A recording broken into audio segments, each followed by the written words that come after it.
स्वागत है दोस्तों। इस वक्त लोकसभा चुनाव 2024 को लेकर एक बड़ा सर्वे रिपोर्ट सामने आया है, बताएंगे आपको विस्तार से। बता दें कि लोकसभा इलेक्शन 2024 को लेकर मोदी सरकार बनाम इंडिया आज हुए देश में लोकसभा चुनाव, तो कौन मारेगा बाजी, बताएंगे विस्तार से।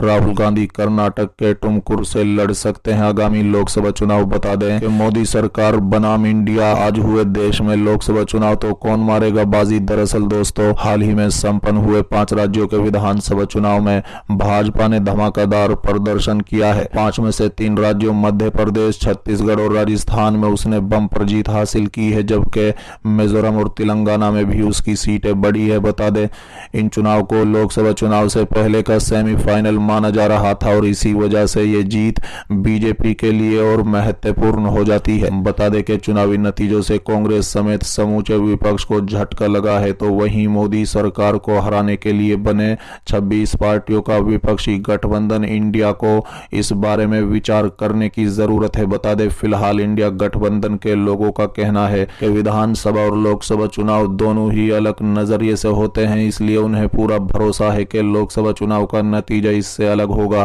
फिलहाल इन्हीं दावों के बीच एक नया चुनावी सर्वेक्षण सामने आया है, जो कि विरोधी दलों को अपने दावों पर फिर से सोचने के लिए कह रहा है। दोस्तों, दरअसल टाइम्स नाउ ईटीजी ने हाल ही में एक सर्वेक्षण किया, जो कि उसने 5 राज्यों के चुनावी नतीजे सामने आने के बाद किया है, जिसमें पूछा गया था कि अगर आज देश में लोकसभा चुनाव होते हैं तो भाजपा को कितनी सीटें मिलेंगी।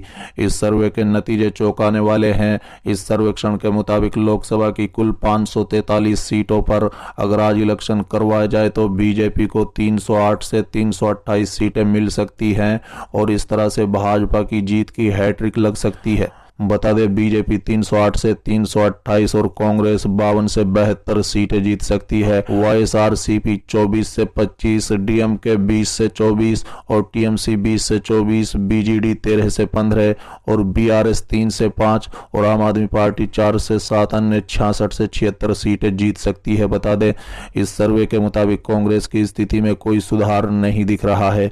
आपको बता दें कि साल 2019 के लोकसभा चुनाव में बीजेपी ने 303 सीटों पर जीत हासिल की थी और एनडीए गठबंधन ने 353 सीटें हासिल की थी। कांग्रेस पार्टी ने 52 सीटें जीती और यूपीए गठबंधन ने 92 सीटें जीती। अन्य दल और उनके गठबंधन ने 97 सीटें जीती थी, जबकि साल 2014 के लोकसभा चुनाव में बीजेपी को 282 सीटें और एनडीए को 336 सीटें हासिल हुई थी, तो वहीं कांग्रेस को 44 और यूपीए को 59 सीटें मिली थी। चलिए अगली खबर। राहुल गांधी कर्नाटक के टुमकुर से लड़ सकते हैं आगामी लोकसभा चुनाव। दरअसल दोस्तों, 3 राज्यों के विधानसभा चुनाव के बाद करारी शिकस्त होने के बाद कांग्रेस अगले लोकसभा चुनाव की तैयारियों में अभी से जुट गई है। इसलिए पार्टी आलाकमान ने कर्नाटक से मुख्यमंत्री सिद्धरामैया और उनके डिप्टी डीके शिव कुमार के लिए अगले लोकसभा चुनाव में 20 सीटें हासिल करने का लक्ष्य रखा है। बता दें कि नतीजतन पार्टी सक्रिय रूप से सही उम्मीदवारों की तलाश कर रही है जो पार्टी के लिए सीटें जीतने में सक्षम हो। बता दें कि प्रत्येक मंत्री को उपयुक्त उम्मीदवार की पहचान करने का काम सौंपा गया है। इस तलाश के बीच प्रयास लगाए जा रहे हैं कि राहुल गांधी अगला लोकसभा चुनाव तुमकुर सीट से लड़ सकते हैं। पहले की रिपोर्ट में सुझाव दिया गया था कि असंतुष्ट बीजेपी नेता वो सोमन्ना भगवा पार्टी छोड़कर कांग्रेस में शामिल होने की योजना बना रहे थे। हालांकि टुमकुर में स्थानीय कांग्रेस नेताओं ने इस कदम का विरोध किया है।